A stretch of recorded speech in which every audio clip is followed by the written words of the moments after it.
แอบเราใส่แกงหน่อไม้จะแทนกัน เครือมันไม่ผูกเครือมันเก็บเก็บของสบายดีตอนเช้าพี่น้องตอนนี้เขากำลังขี่กลับบ้านตอนม้ารถเป่าใบยานางใบยานางใบหมอน้อยยานางหมอน้อยอันนี้นะต่อห้องแมนวันนี้สวัสดีตอนเช้าเราแบบมาเมืองเอวิตันมื้อนี้ก็มื้อสุดท้ายเขาละเขาเตรียมเครื่องเตรียมของจะออกเดินทางมิ้นมันบ่เอาโอ้ถึงเวลาsay goodbye พี่มิ้นบอกพี่มิ้นมิ้นเอาบ่พี่มิ้นสดเนี่ยกินเดือนละ500จะอยู่นี่เลยวะแม่นฝากเงินนี่ในเดือนละ500หาไปเขาอยู่ลำเบาคอยกับน้าสาวโอ้ยมันจะซื้อเงินเลี้ยงเราอยู่น้ำเปิ้ลเดือนไร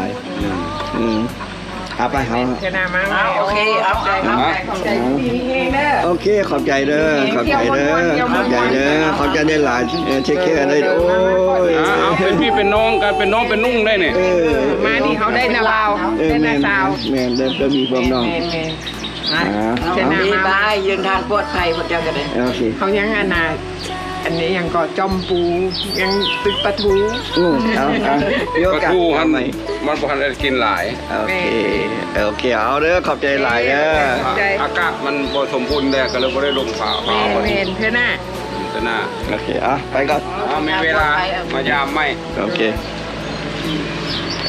มีคนจะมาแล้วครับวันนี้นะตอนนี้กำลังสิอยู่ก่อนลุยซีน่าแล้วอาเซียนมุ่งหน้าเข้าไปเมืองนิวออร์ลีนข้ามหัวสูงบางคนก็ญาติมันว่าเดินไปน้ำทะเลสองคนเนาะสองฝ้าข้างเป็นน้ำทะเลพามาเที่ยวสุดอกสุดใจเลยว่ะสูงบอซัมฟอร์ซิกแฟกเลยอยู่ทางการเพราะว่าเขาไม่อยากแล่นทางของเขาญาติใจสั่นเบิ่งเขาเส้นแล่นเบิ่งดูสุดสายตาขวาขวาข้ามมหาสมุทรขวาข้ามทะเล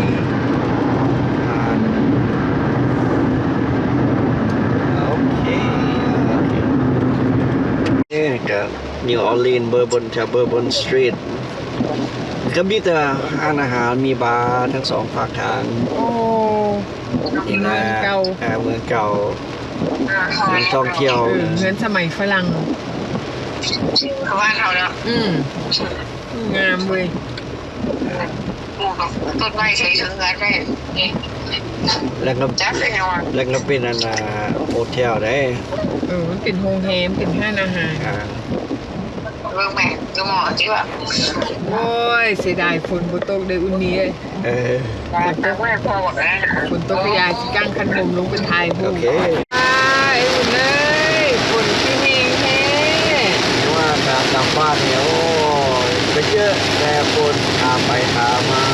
ดีเลยเนาะคนอยู่ชุมกินอยู่เนาะไปกับฝนมากับฝ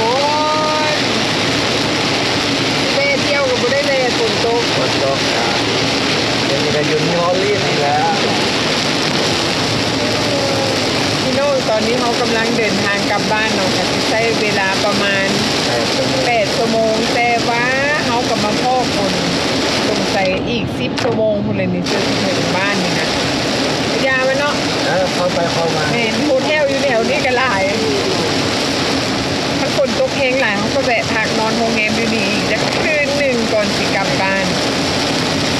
เพราะว่าสภาพอากาศบนนี้เขาก็ไม่อยากขับรถเนาะตอนนี้ก็เป็นเวลา9 โมงครึ่งตอนเช้าแต่ว่าคนเฮงหลายถึงบุหินที่อื่นเด็กบุหินถนนหนทางเลย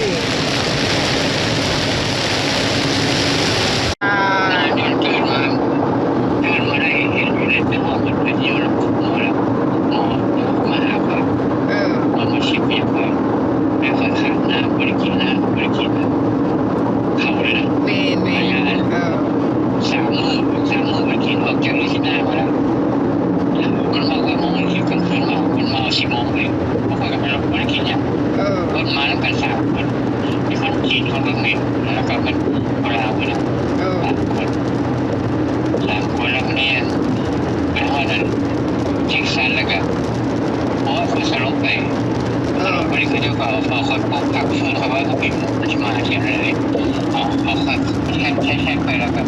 ปัญหามันก็กินพอจะไหนไงกับเอาไปดึงเปลี่ยนไปย้อนต่ออยู่เท็กซัสแน่นอนคือเท็กซัสเออตอนนี้อยู่ในสินาอยู่ในกิเลสสบายอยู่แล้วนะฮะพระเจ้าผู้เป็นตัวสิพระเจ้าแท้ๆนี่สมัยนี้มันได้กินสาวข้าวไปเลยเป็นเก้าปีเด็กผู้ถึงบ้าเชื่อแล้วก็มาเอามีรุ่นขวบก็สูงแค่นี่ มันจะผ่านที่เข้าไปเบิ่งเมาสูงแล้วก็สั้นพร้อมแม่สงสัยมันเบิดสายแดนของลุยซีนาแล้วบ่นี่ถามเบิ่งเด้อโอ้แต่ย่านเด้อแม่นความพันวาได้นี่แม่นคนในคอร์ดว่าเลยว้าวกล้าขี่ขอบทางบ่ต้องเลี้ยวบนทางเด้อเพิ่นว่าเลยโอ้เสียวขี่ทางในโอ้ย่านดีเอา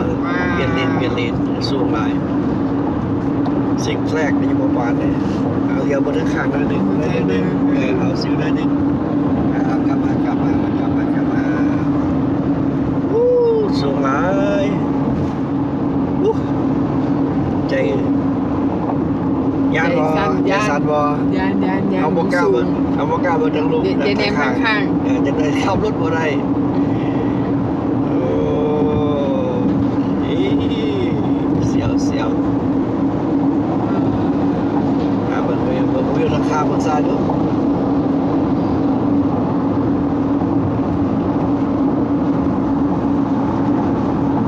มีทางเรือมีบริษัทนะบ่อน้ำมันเ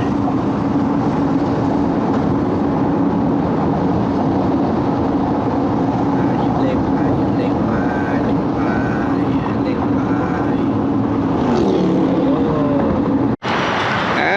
เข้ามายิมแจ็คสันแล้วเด้อ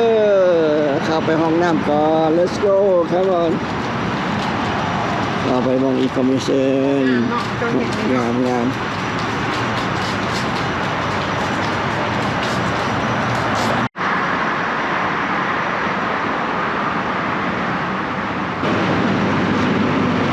เท็กซัสแล้วเด้อเท็กซัสบ้านเขาแม่อันนี้เป็นเท็กซัสบ้านเขาเองเขาเป็นเจ้าภาพเนาะ Welcome to Texas โอเคสบายดีตอนนี้เราเคยมาที่เข้าบ้านเมืองพอร์ตอาร์เตอร์อยู่รัฐเท็กซัสเนาะเมืองนี้เราเคยอยู่นี่6 เดือนตอนมาตกอเมริกาเนาะพ่อแม่เพิ่นมีสปอนเซอร์อยู่นี่6 เดือนเขาจื้อได้ว่าผัวตัวนี้พ่อแม่มันก็ผ่านไปผ่านมาอยู่เมืองพอร์ตอาร์เตอร์แต่ว่าเขาบ่จื้อดอกว่าเขาเคยอยู่เมืองใดสิพาทุกคนไปเบิ่งขัวเห็นก่อนเห็นอยู่นี่มันเห็นวิวสมัยตะกี้เคยมาหากุ้งหากระปูบ่จะได้เจ้าอยู่ในบริเวณแถวนี้ล่ะแต่ว่าเขาบ่จื้อดอกว่าโลเคชั่นมองใดเอเรียมองใดแต่ว่าเขาจื้อขัวตัวนี้ได้ขัวนี่เป็นย่านจื้อได้ว่าแม่เพิ่นเป็นวินเพิ่นบ่กล้าขึ้นขัวตัวนี้เป็นย่านโอ้สูงแค่นี้แม่นสูงเพราะฉะนั้นแม่ขี่มาเมื่อกี้นี่บ่สูงเลยอยู่นี่สูงเพราะฉะนั้นแม่เพิ่นย่านขัวตัวนี้คือกัน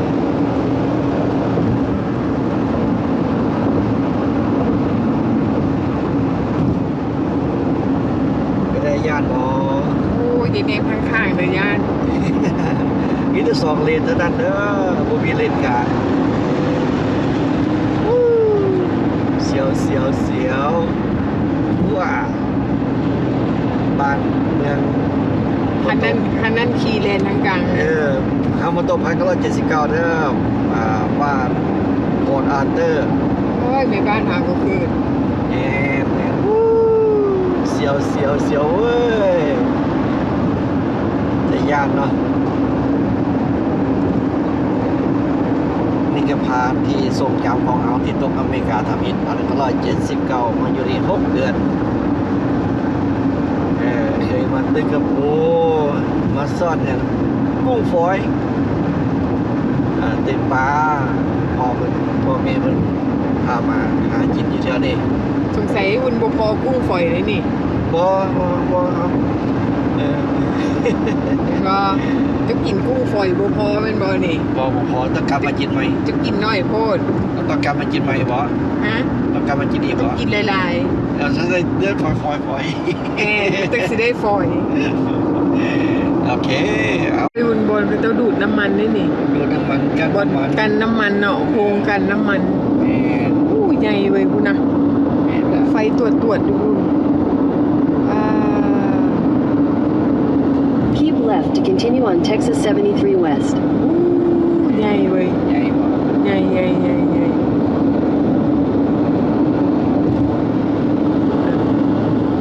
Continue on Texas 73 West for 8 miles.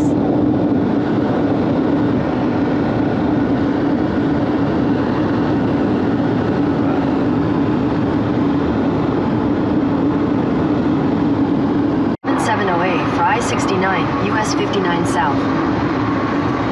ว้าว การเดินทางอันแสนยาวไกลของไอ้บุญจากอลาบามากลับบ้านเข้าสู่เท็กซัส ตอนนี้เขาก็มาถึงดาวน์ทาวน์ฮิวสตันเลยถือว่าเขามาถึงทางบนนี้ Use the left 2 lanes to take exit 770A. แม่นอกถึงทาง4 ชั่วโมงมีไปอีก4 ชั่วโมงกลับบ้าน แม่นแล้วจะได้ใกล้ๆอ่อนแล้วทางข้างดาวทาง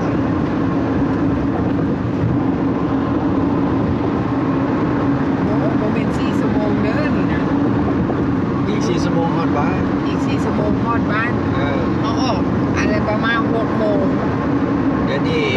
เดี๋ยวนี้ In half a mile, use the left 2 lanes to take the I-69, US 59 South ramp. เขาออกมาได้เกือบ7 ชั่วโมง8 ชั่วโมง14 8 ชั่วโมงแล้วเขามานี่ โอเคthat's good Use the left 2 lanes to take the I-69 ramp. โอเค Continue on I-69 for 1 mile. หากว่าฮอดบ้านเด้อพี่น้องเด้อปลอดภัยทุกสิ่งทุกอย่างบ่ฮอดบ้านแล้วโฮมสวีทโฮมแม่บ้าน โอ้เป็นอะไรเมื่อยบ่ บ่เมื่อยมวน อ่า อันน่ะโตมาแล้วใจยังอยู่พุ่นยังบ่มาเถื่อ ยังคือฮอดคนทางนั่นอยู่แต่ว่าเฮามาฮอดบ้านด้วยความปลอดภัยแต่ว่าระยะทางตอนเฮามาระหว่างทางก็ฝนตกหนักเฮามาเจอฝนอยู่นิวออร์ลีนส์เนาะ แม่ ฝนแห้งแท้แห้งว่ามืดฟ้ามัวดินแล้วบัดนี้เฮามาฮอดบ้าน ไฟฟ้ามอดอันน่ะ ไฟฟ้าตก ไฟฟ้าตกเนาะเพราะว่าฝนตกแห้งบางบอนก็น้ำท่วม แม่น น่ะ โอเคเนาะขอบใจทุกสิ่งทุกอย่างเด้อที่ต้อนรับ